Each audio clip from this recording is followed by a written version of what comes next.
amados irmãos, sejam todos bem-vindos. Meu nome é Albino Alberto João, estou aqui em Moçambique e estou aqui para dar a continuidade assim da série Apocalipse. E você é convidado assim a acompanhar, a pegar a sua Bíblia e também acompanhar nesse estudo maravilhoso. Estou num novo cenário, estou aqui num parque ou mesmo um jardim também, é as duas coisas, né? Então estou aqui para dar assim a continuidade a esta série maravilhosa. De lembrar que nós entramos no capítulo 6 de Apocalipse, onde nós estamos a ver assim os 7 selos. Então nós falamos na última vez sobre o primeiro selo, onde é que nós aprendemos que o primeiro selo ela representa assim a história da humanidade no início, quando a humanidade estava lá no seu estado de pureza, no seu estado de inocência. E nós vamos prosseguir ainda mais para vermos então o que aconteceu, né, para que essa inocência ou essa pureza que estava lá na criação para que desaparecesse.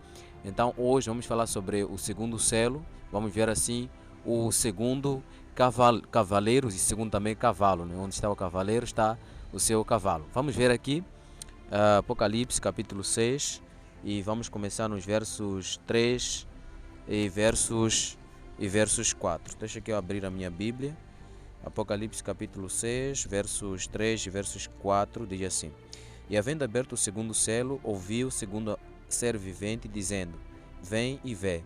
E saiu outro cavalo vermelho, e ao que estava sentado sobre ele foi dado que tirasse a paz da terra e que se matassem uns aos outros, e foi-lhe dada uma grande espada. Então vejamos só, João ele teve aqui ainda a sua visão dos 7 selos, lembrando que é Jesus que vai abrindo os 7 selos. Quando Jesus abre o segundo selo, praticamente João vê um cavalo e o seu cavaleiro também. Então este cavaleiro, aliás esse cavalo aqui, é dito que ele tinha a cor branca. Branca não, o cavalo, o segundo cavalo tinha assim a cor vermelha, assim que é. Então, estava a confundir com o primeiro cavalo aqui. Então o segundo cavalo tem a cor vermelha e o seu cavaleiro tem uma grande espada para tirar assim a paz da terra e também para matar, ou seja, para que os homens também se matem uns aos outros. Então nós vamos aqui começar a nossa explicação lendo de novo a nossa citação que se encontra em Manuscrito Release, volume 7, volume 9, página 7, né? Vai dizer assim: Ali, em sua mão aberta, estava o livro, o rolo da história das providências de Deus, a história profética das nações e da igreja. Ali se encontravam as declarações divinas, sua autoridade e seus mandamentos, suas leis, todo o conselho simbólico do Eterno e a história de todos os poderes dominantes das nações. Em linguagem simbólica, esse rolo continha a influência de cada nação, língua e pessoas desde o início da história da Terra até o fim. Manuscrito Release, volume 9, página 7. Então veja só, nós aqui encontramos esta citação do Espírito de Profecia, nos explicando que nos 7 selos nós encontramos assim a história da humanidade. Os 7 selos não começam com as 7 igrejas, mas começam com a história da humanidade. Quer dizer que as 7 igrejas elas estão incluídas nos 7 selos, mas os 7 selos não falam em si sobre as 7 igrejas. Não sei se percebeu esta parte. Então, nós aqui lemos há pouco tempo que João teve a visão agora de ver um cavalo vermelho e que o seu cavaleiro tinha uma grande espada para tirar assim a paz da terra e permitir que os homens se matassem uns aos outros. Se nós entendemos que o primeiro cavalo, que é um cavalo branco, representa a pureza, né, do mundo no seu estado original, então também nós podemos agora entender também que o cavalo vermelho agora denota um período de pecado, um período em que a humanidade passou assim a ter o sangue, né? Ou seja, passou assim a se matar uns aos outros. Em outras palavras, o crime entrou no mundo. Não só o crime, nós vamos ver aqui alguns detalhes também com relação a que momento da história da Terra os homens realmente começaram a passar a serem rebeldes contra Deus, a não poderem amar a Deus nem obedecer aos seus mandamentos. Vamos isso ao livro de Gênesis, né? Para nós percebermos aí como é que o homem passou a degradar-se. Então acompanhe comigo a leitura aí do capítulo 6 de Gênesis e nós vamos ler aqui alguns versículos. Vamos começar a ler Gênesis 6, versos 1, 2 e 3. Diz assim: E aconteceu que, como os homens começaram a multiplicar sobre a face da terra, e lhes nasceram filhas. Viram os filhos de Deus que as filhas dos homens eram formosas, né? Então veja só aqui que há uma distinção entre os filhos de Deus e os filhos dos homens, para dizer que já que havia uma separação entre aqueles que serviam a Deus e aqueles que não serviam a Deus. Então vamos continuar a leitura. Versículo 2 ainda. Viram os filhos de Deus que as filhas dos homens eram formosas e tomaram para si mulheres de todas as que escolheram. Então os filhos de Deus casaram com os filhos dos homens. Ou seja, a linhagem de Sete, que era uma linhagem que servia a Deus, casou-se com a linhagem de Caim. A linhagem de Sete é chamada o filho de Deus e a linhagem de Caim o filho dos homens. Versículo 3. Então disse o Senhor: Não contenderá o meu espírito para sempre com o homem, porque ele também é carne, porém os seus dias serão 120 anos. Então, creio que o irmão conhece essa história. É o momento em que Deus realmente vê a humanidade e vê que tudo realmente na terra, né, desde o homem, animal, tudo virou de cabeça para baixo. E quando nós também lermos ainda mais aqui o versículo 6, no versículo 5, vai dizer: E viu o Senhor que a maldade do homem se multiplicara sobre a terra e que toda a imaginação dos pensamentos de seu coração era só má continuamente.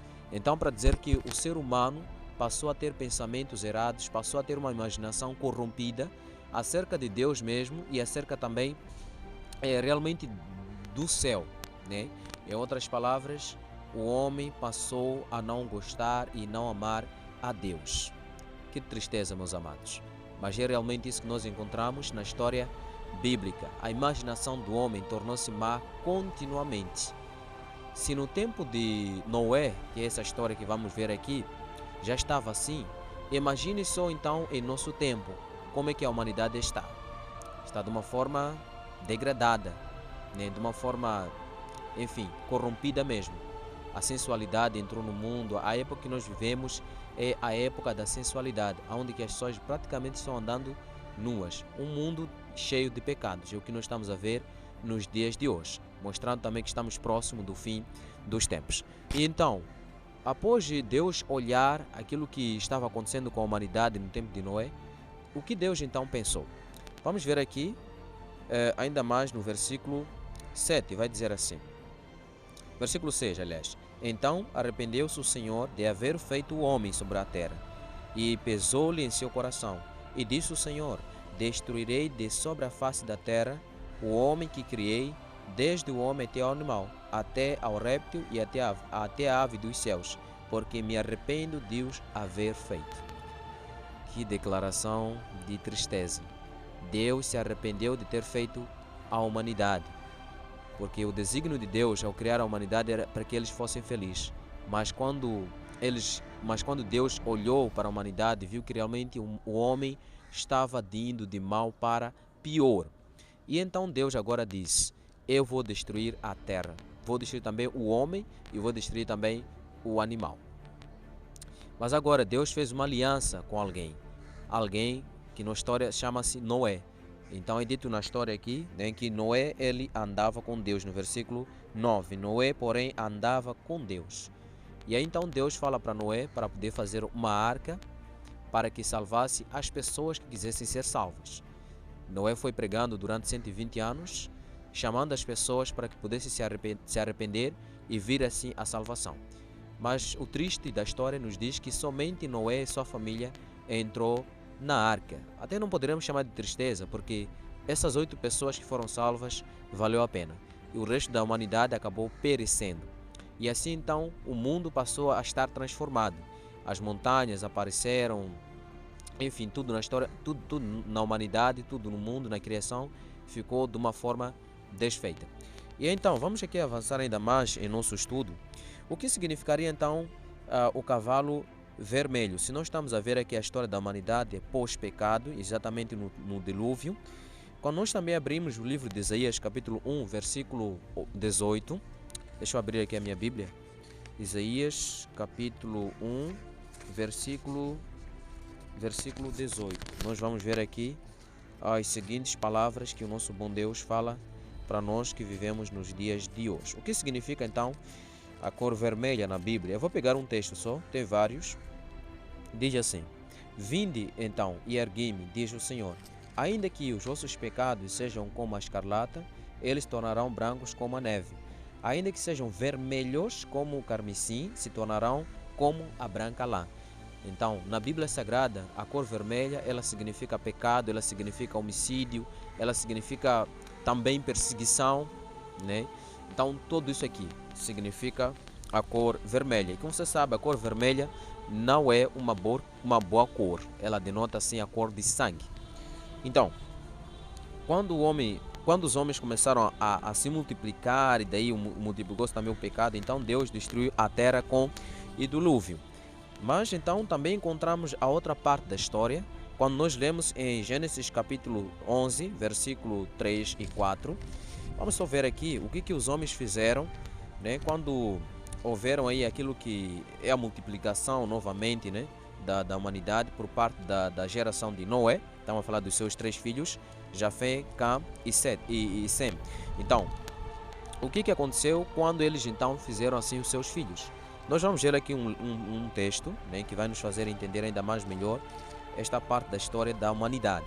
Gênesis capítulo 11, versículo 3 e 4 vai dizer o seguinte: E disseram uns aos outros, Eia, façamos tijolos e queimemo-los bem, e foi-lhes o tijolo por pedra e o betume por cal. E disseram, Eia, edifiquemos nós uma cidade, uma torre cujo cume toque nos céus, e façamos um nome para que não sejamos espalhados sobre a face da terra. Então, quando os homens agora passaram este período de dilúvio, então eles pensaram agora em fazer uma torre, né, que foi conhecida assim, a Torre de Babel. Vamos conhecer ainda mais por que recebeu este nome de Babel. Mas praticamente eles construíram essa torre para poder assim fugir do segundo dilúvio. Então, uma incredulidade eles estavam tendo, né? E também seria engraçado eles escaparem assim do dilúvio que ia vir, porque o Deus do impossível ele poderia fazer até subir as ondas até a Torre de Babel. Mas a incredulidade já estava assim nos seres humanos, né?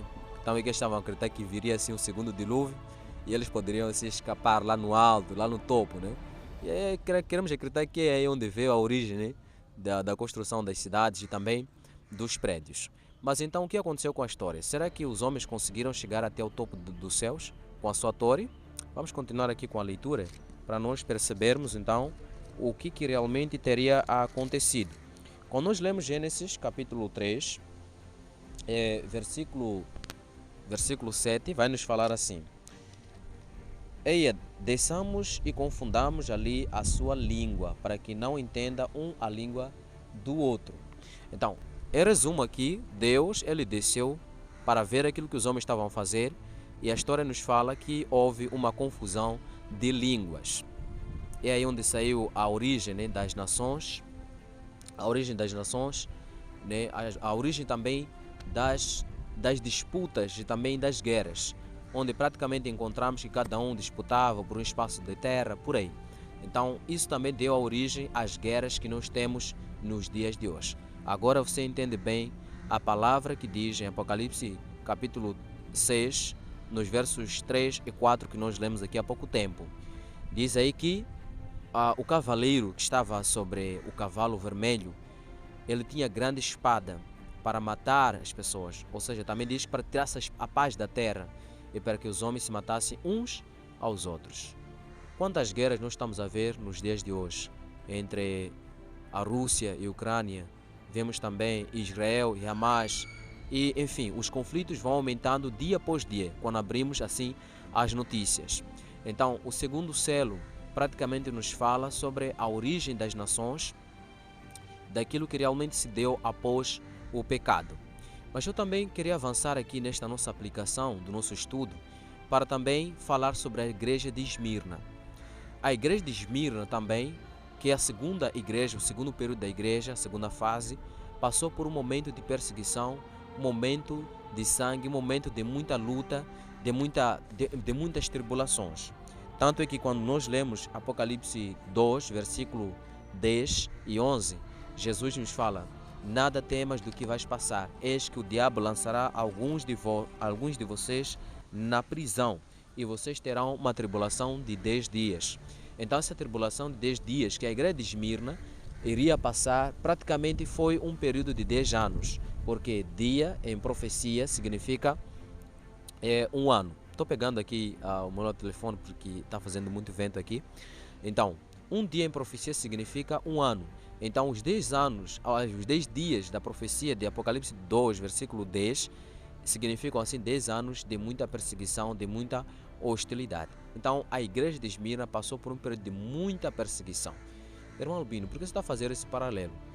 Estou fazendo esse paralelo porque na citação que nós lemos do Espírito de Profecia, no manuscrito Release, volume 9, página 7, nos fala também que nos 7 selos já estão incluídas as 7 igrejas, ou seja, a história profética da igreja. Então, a igreja de Esmirna também está incluída aqui nesse segundo selo.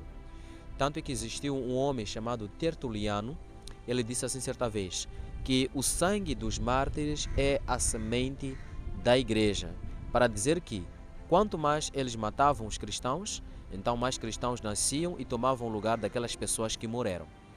E isso nos ensina as lições para os dias de hoje. Quanto mais nos entregarmos para Cristo, mais pessoas também vão poder crer na mensagem que nós temos nos dias de hoje. E como dizemos também nas lições anteriores, nós temos uma tribulação que nos aguarda no fim dos tempos. E é necessário também que nós possamos nos preparar ainda melhor nesses últimos dias. Então, meus amados, voltando aqui, da conclusão do nosso estudo, nós chegamos à conclusão que o segundo selo representa assim o mundo na sua fase pós-dilúvio, onde encontramos que a humanidade se rebelou contra Deus e Deus assim tomou um juízo. E também encontramos aí a origem das nações e também das guerras que nós temos hoje. Por que hoje não há paz? Por que hoje há muitas guerras, ao ponto das pessoas estarem a chorar de um lado para o outro? Meus amados, enquanto nós estamos neste mundo, nós não vamos ter a paz. A paz somente virá quando Jesus Cristo voltar pela segunda vez. Ontem, dia 4 de outubro, estamos no dia 5 hoje, no dia 4 celebrou-se aqui em Moçambique o Dia da Paz. Mas quanto mais nós estamos neste mundo, vamos perceber que não há nenhuma coisa de paz. A paz somente vem quando Cristo nos dá assim a vida eterna nesta terra. Então nós precisamos nos preparar para termos a paz verdadeira que vem de Cristo. E ultimando aqui o nosso estudo, João 1, versículo 29 vai dizer: eis o Cordeiro de Deus que tira o pecado do mundo. Somente Cristo é quem pode dar a paz verdadeira que você tanto busca. Que Deus te abençoe e continue assim acompanhando o nosso canal. Se inscreva no canal, ative as notificações e deixe aí também o seu like. Deus o abençoe.